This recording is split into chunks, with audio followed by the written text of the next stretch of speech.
Oi, tudo bom? No vídeo de hoje eu vou falar de uma modalidade de investimento imobiliário que não é assim tão nova, mas ainda é muito pouco explorada aqui no Brasil. Eu estou falando aqui dos residenciais estudantis ou student livings, como são bem conhecidos no exterior.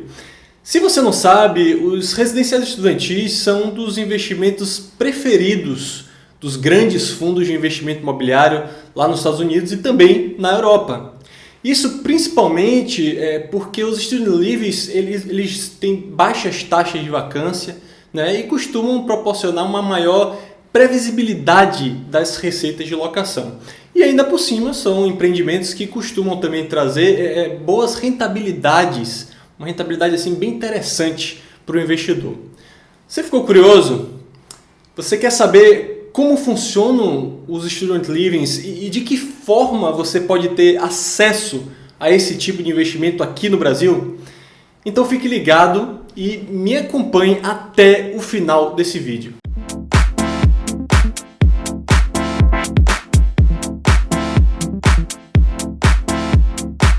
No Brasil, pessoal, a grande maioria dos prédios estudantis é gerida de uma forma assim bem amadora, A qualidade do serviço e das próprias instalações dos prédios deixa muito a desejar.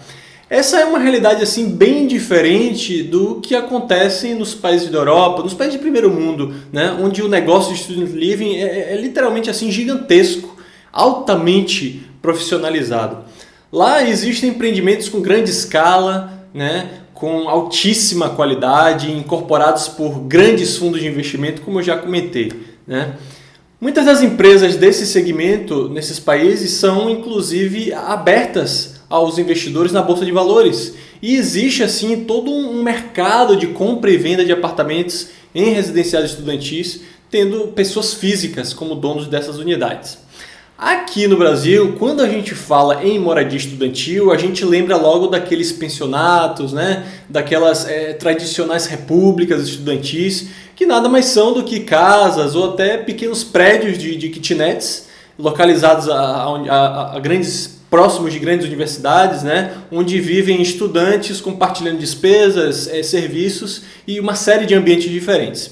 É muito comum que esse tipo de estabelecimento aqui no Brasil tenha um só proprietário, e que a gestão seja feita de forma bem amadora mesmo, como eu falei.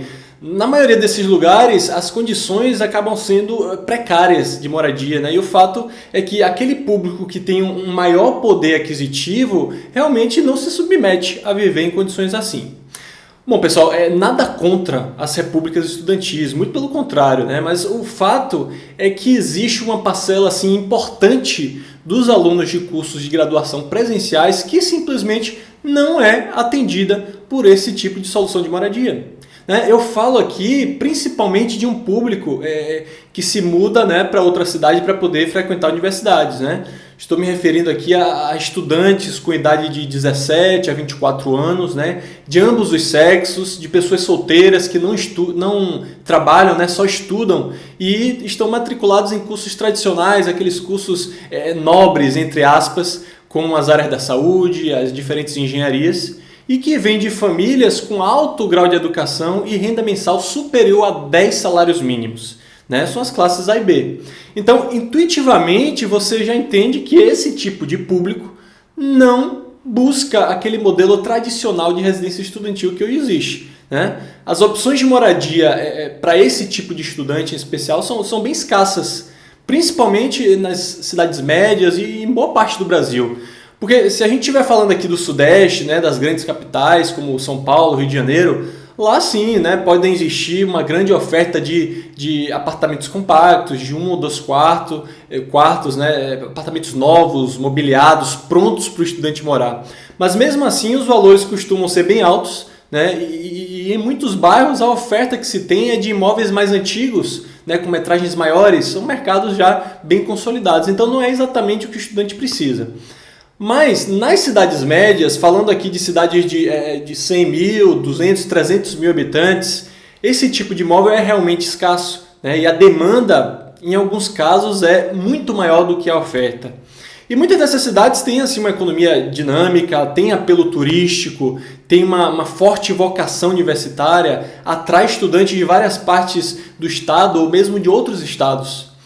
Bom, mas você deve estar se perguntando nesse momento, né? João, eu entendi, né? Esse público de estudantes que você falou aqui realmente pode não ter muitas opções de moradia durante a faculdade nessas cidades. Mas qual é o real tamanho desse público para a gente entender a demanda, né?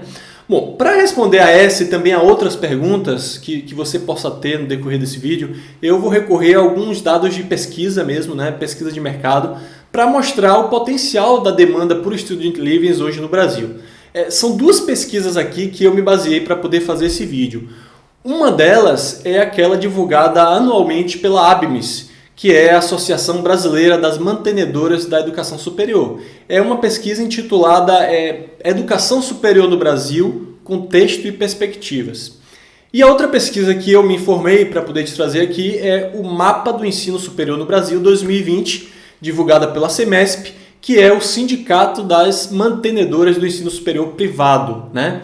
Para você ter ideia, de acordo com a ABMES, em 2018, o Brasil tinha mais ou menos ali 8,4 milhões de estudantes universitários matriculados, sendo que desses 6,4 milhões no ensino presencial. Isso significa nada mais nada menos que a nossa é a quarta maior população universitária do mundo, tá? A maioria desses estudantes que a gente viu na pesquisa está concentrada na região sudeste, mas há também um número bem significativo de estudantes e também de instituições de ensino nas regiões nordeste e sul, né?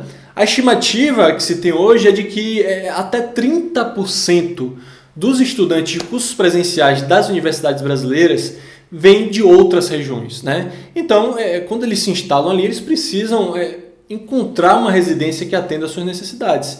É bem provável que a gente esteja falando então de quase 2 milhões de estudantes, tá? E desses quase 2 milhões, de acordo com uma das pesquisas, 1,3% vem da classe A e 8,1% vem da classe B, ou seja, 9,6% que representa aí mais ou menos 185 mil estudantes vêm de famílias com renda domiciliar superior a 8 salários mínimos, tá? Bom, pessoal, esse é um número considerável, né? E o fato é que essa demanda é bem superior à oferta de bons student livings hoje no Brasil. Existem hoje apenas algumas poucas bandeiras desse tipo de empreendimento, né? Todas com redes ainda em fase inicial de crescimento, se concentrando principalmente nas grandes capitais do Sudeste, São Paulo e Rio de Janeiro, como eu já falei, né? Para você ter uma ideia, a maior rede de residenciais estudantis hoje, voltada para o público A e B, em atividade mesmo aqui no Brasil, tem mais ou menos ali 1.000 leitos hoje, né, considerando dados de 2020. Então ela atende mais ou menos 0,5% da demanda nacional. Tá? As unidades dessa rede, para você ter uma ideia, a maioria são em São Paulo e tem uma unidade também no Rio de Janeiro. Enquanto que ainda existe assim, uma enorme demanda reprimida por todo o Brasil, não só do Sudeste, né, mas também em outras regiões. E não só em grandes capitais, mas também em cidades médias, né, que têm uma economia diversificada e vocação universitária naturalmente, né? Bom, nós já vimos que do ponto de vista da demanda atual, esse tipo de investimento parece ser promissor, né? Mas assim, em termos de investimento, né, quais são as possíveis formas de se investir em residencial estudantil aqui no Brasil? Bom, no Brasil existem, como eu já mencionei, poucas oportunidades de se investir em student livings assim, profissionais, né? Uma das formas possíveis para você seria, por exemplo, comprar um apartamento dentro de um student living, né? Dentro de um prédio residencial, né? Essa sendo assim uma transação puramente imobiliária mesmo, de compra e venda de imóvel. Na prática, seria um sistema bem semelhante ao condotel, né? Quando você compra uma unidade hoteleira que não vai ser usada para residência por você, né? E sim, ela tem que ser obrigatoriamente lançada num pool de locação que é gerido por uma administradora hoteleira. E daí, mensalmente, você vai recebendo os lucros daquela operação. Então, esse é um modelo que já existe. O fato é que essa via é sim interessante, mas assim, ela não é uma coisa acessível à grande maioria dos investidores, né? Principalmente os pequenos, porque envolve uma compra de um imóvel inteiro, né? Que pode custar 200, 300, até 400 mil reais, né? E nem todo mundo tem esse dinheiro para poder fazer isso. E mesmo alguns investidores qualificados, né, que já têm um bom capital investido, alguns deles acham assim que um valor muito grande para você colocar ali num único imóvel, né? Até porque, por exemplo, através de fundos imobiliários você pode alocar valores menores em vários imóveis diferentes, né? Ter mais diversificação. No mercado americano e europeu, há várias opções de fundos imobiliários abertos em bolsa que investem em student livings. Mas, assim, pelo menos até agora aqui no Brasil não existe nenhum, né? O fato é que aqui as grandes bandeiras de student living, aquelas que têm escala, que têm gestão profissional, são bem poucas, como eu já mencionei, né? E são financiadas por grandes fundos de investimento fechados, né? Ou seja, nenhum deles ainda foi aberto na Bolsa de Valores, então não tem oportunidades aí para qualquer investidor. Mas, recentemente, né, surgiu uma forma de investimento que está se popularizando muito no Brasil e que tem essa possibilidade de permitir acesso dos investidores, pessoas físicas, a esse tipo de negócio. Eu estou falando aqui do crowdfunding, tá? É uma aplicação feita através de plataformas online de investimento coletivo, autorizadas pela CVM, né, que é a Comissão de Valores Imobiliários aqui no Brasil. Por meio dessas plataformas, é possível que você possa investir em empreendimentos da economia real, nos segmentos de energia, de agronegócio, financeiro e também no segmento imobiliário, né? A participação dos investidores nesses projetos financiados por crowdfunding pode ser pela via da dívida, né? Quando o investidor empresta dinheiro ao empreendedor e recebe dele um título de dívida, estabelece ali o pagamento do valor principal, mais os juros, né? Dentro de um prazo pré-definido, ou pela via do equity, que é quando o investidor, em troca da cota que ele adquiriu do empreendimento, vai receber participação societária da empresa, que é proprietária do imóvel, né? E dessa forma tem direito ali a receber uma parte proporcional todo mês ou trimestralmente, que seja dos lucros do negócio. O investimento coletivo feito dessa forma é bem interessante, pessoal, porque assim, as cotas elas são geralmente um valor baixo, né? Pode variar desde R$1.000 até R$40.000, geralmente. E as rentabilidades projetadas dos empreendimentos costumam ser assim bem atrativas, né? Proporcionando ganhos de 15%, 20% ou até 25% ao ano. Bom, até o momento em que esse vídeo foi gravado aqui, tá, em 2020, a única oferta feita no Brasil para investimento via plataforma de financiamento coletivo em student living, né, é justamente da minha empresa, a Invesquad, né, que é detentora da marca Roommate, e essa oferta tem sido feita através da plataforma Blocks. Se trata, na verdade, de um residencial estudantil em fase inicial, né, com gestão profissional, tendo uma unidade piloto na cidade de Itajaí, né, Santa Catarina, que é uma das maiores cidades do estado, o segundo PIB do estado de Santa Catarina, bem próximo de uma grande universidade com mais de 26 mil alunos. Mas assim, em relação às características desse investimento, né, o que a gente pode dizer assim, em termos de rentabilidade, de risco, de prazo de retorno? Bom, os residenciais estudantis costumam ser bons negócios quando eles são alocados em uma região de forte demanda, né, em cidades médias, em cidades grandes, com grandes instituições de ensino superior, com larga oferta de cursos presenciais e, naturalmente, muitos estudantes vindos de fora, pelo menos aí 20, 30 ou até mais por cento da população local de estudantes. É importante que esses empreendimentos também fiquem próximos, né, a grandes universidades, mas também a restaurantes, lanchonetes, supermercados, né, opções de entretenimento, de serviços básicos. E isso eu falo assim até de distância curta a pé, tá? Para eles não precisarem nem de carro. Além disso, esses empreendimentos precisam oferecer um pacote de serviços mensal e de conveniências aos residentes a um preço acessível, né? Pode incluir aí limpeza, uma internet de muito boa qualidade e outras coisas, né? O contrato tem que ser mais flexível que aquele da lei do inquilinato, né? Tem que permitir alocação sem fiador, que é um grande problema, né? Uma dor de cabeça para o estudante. E é um preço que represente uma economia para o estudante em relação às outras opções de moradia que já estão disponíveis ali no mercado local, né? Outro fator importante para esse tipo de empreendimento é que ele precisa assim, estar alinhado ao perfil e às novas necessidades desses estudantes das novas gerações, né? Precisam ter um posicionamento de marca mais moderno, precisam estar conectados às redes sociais, ter uma estrutura para poder receber pedidos por aplicativo, tem que ser pet friendly também, ou seja, permitir aos moradores ter ali dentro do espaço do condomínio um animal de estimação, né, de forma confortável. E em relação ainda ao layout, à arquitetura, tem que prestar atenção assim, às tendências do mercado imobiliário, e muitas dessas tendências, novas tendências, foram assim aprofundadas ou até aceleradas durante a pandemia, né? Isso tem que prestar atenção. Eu me refiro aqui a essa necessidade que as pessoas vêm tido, né, da presença do verde, né, da biofilia, de natureza ao seu redor, pela sensação assim, de conforto, de aconchego, pela qualidade do mobiliário, das instalações, pelo fato de ter que ter varandas nos apartamentos, ser adequado ao home office, que pode ser ali tanto um espaço dentro do próprio apartamento, como também um coworking dentro do condomínio, né? Então é disso que eu estou falando. Então, investir em empreendimentos que atendam a todos esses requisitos, essas novas tendências do mercado, tendem sim a ser um bom negócio, né? Como investimento, de uma forma geral, o Student Living são negócios assim, de risco baixo, né, pela própria demanda contínua de estudantes de fora que vem adentrando aquele município a cada novo semestre letivo, né? A liquidez é média se o investidor for dono de uma unidade específica, né, com matrícula individualizada, e baixa se ele for sócio do empreendimento, né? Porque daí a sua saída vai depender naturalmente de achar um outro investidor que compre as suas cotas na empresa.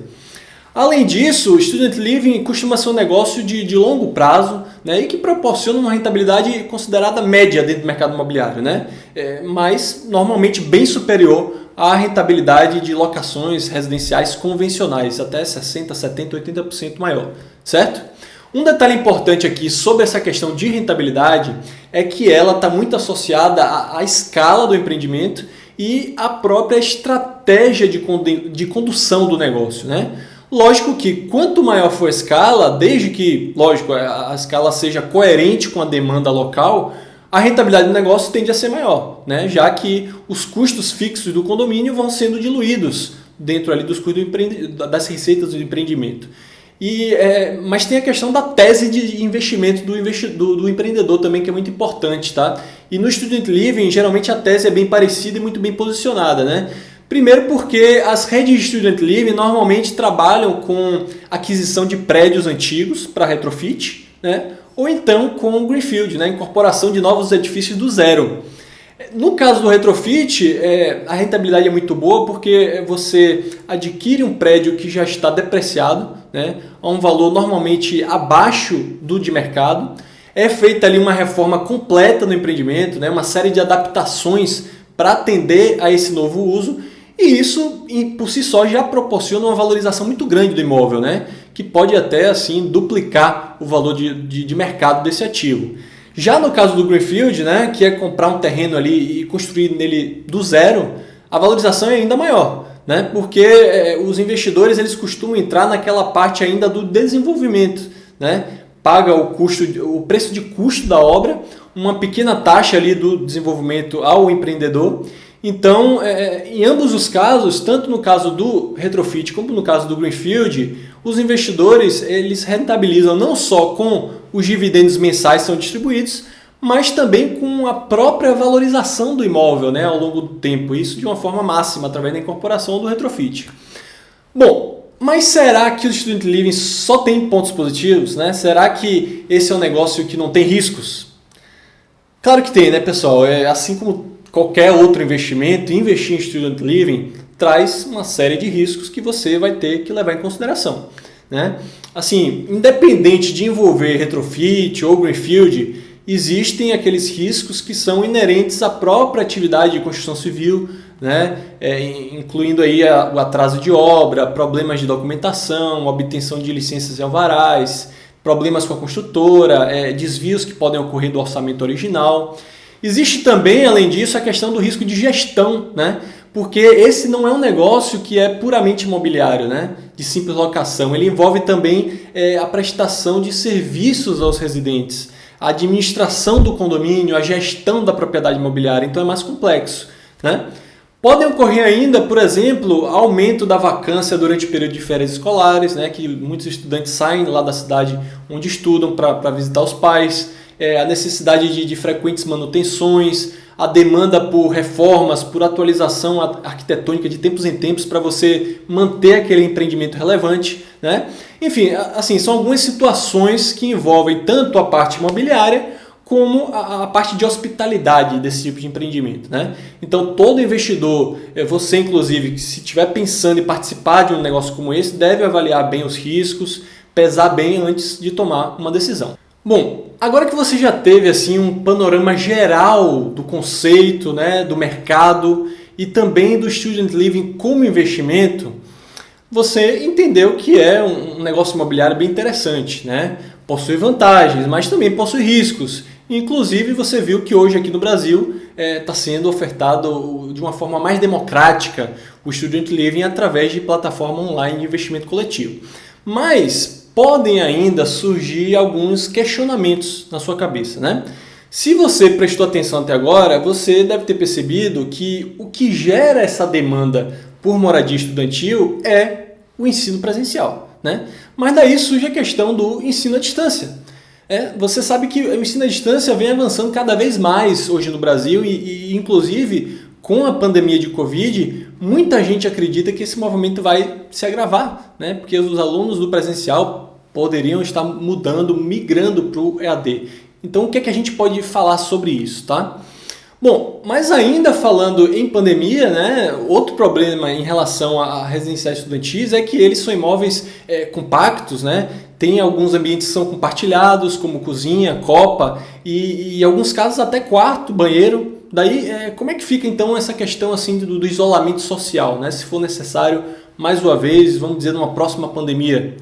Então, assim, hoje existem esses dois argumentos que são desfavoráveis em relação ao formato Student Living, e isso não só no Brasil, mas no mundo todo, né?